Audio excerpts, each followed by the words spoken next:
인간은 분노를 지어낸다. 어제 오후 커피숍에서 책을 읽고 있었는데 지나가던 웨이터가 제 상의에 커피를 쏟았어요. 산지 얼마 안 된 그것도 단 한 벌 뿐인 새 옷이었죠. 발끈한 저는 버럭 화를 내고 말았습니다.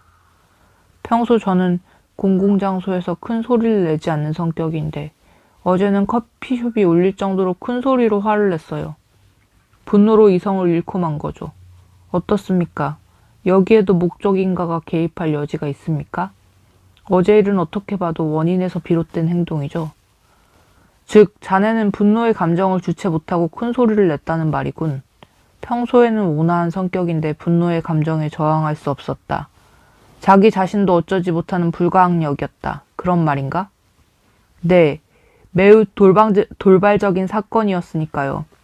생각보다 소리가 먼저 튀어나왔습니다. 그러면 반대로 어제 자네가 우연히 흉기를 소지했는데 화가 나서 상대를 찔렀다고 해보지. 그런 경우에도 나로서는 어떻게 할 수 없었다. 그것은 불가항력이었다. 라고 변명할 수가 있을까? 그건 너무 극단적이잖아요. 극단적이지 않네.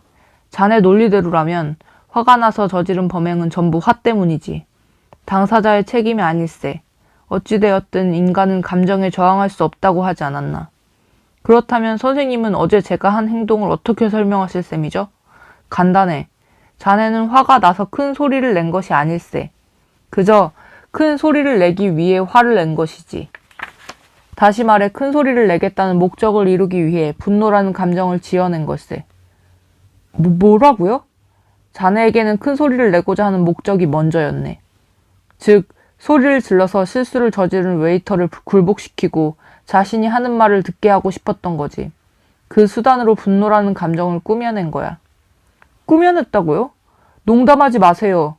그러면 왜 소리를 질렀나? 그야 화가 났기 때문이죠. 아니지. 일부러 큰 소리를 내지 않고도 말로 설명하면 웨이터는 정중하게 사과했을 테고 깨끗한 수건으로 닦아주는 등 조치를 취했을 것이네. 아니면 세탁소에 옷을 맡겼을지도 모르지. 게다가 자네는 그가 그렇게 하리란 것을 마음속으로 예상하고 기다리고 있었어. 하지만 자네는 큰 소리로 화를 냈지. 말로 차근차근 설명하는 것이 귀찮아서 저항하지도 않는 상대를 더 값싼 수단으로 굴복시키려고 한 것세. 그 도구로 분노라는 감정을 동원한 것이고. 아니요. 속지 않겠습니다. 속지 않겠다고요. 상대를 굴복시키려고 분노의 감정을 자아냈다? 단언컨대 그런 걸 생각할 여유가 1초도 없었습니다. 저는 생각을 하고 나서 화를 낸 게 아니에요. 분노는 더 돌발적인 감정이라고요. 그래. 분노는 한순간의 감정이지. 이런 이야기가 있네. 어느 날 엄마와 딸이 큰 소리로 말다툼을 벌였네. 그런데 갑자기 전화벨이 울렸지. 여보세요? 엄마는 당황해서 수화기를 들었는데 목소리에는 여전히 분노의 감정이 남아있었지. 전화를 건 사람은 다름 아닌 딸의 담임선생님이었네. 그걸 안 순간 엄마의 목소리는 정중한 톤으로 바뀌었지. 그리고 그대로 격식을 차린 채 5분가량 담소를 나누고 수화기를 내려놓았네.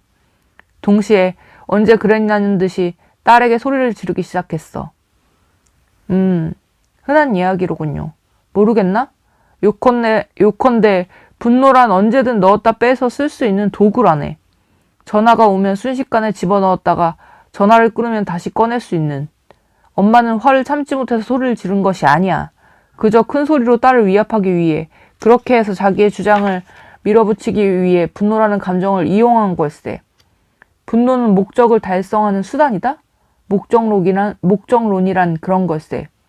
와, 선생님, 온화한 얼굴을 하고서 어쩌면 그렇게 허무주의자처럼 말씀하시나요?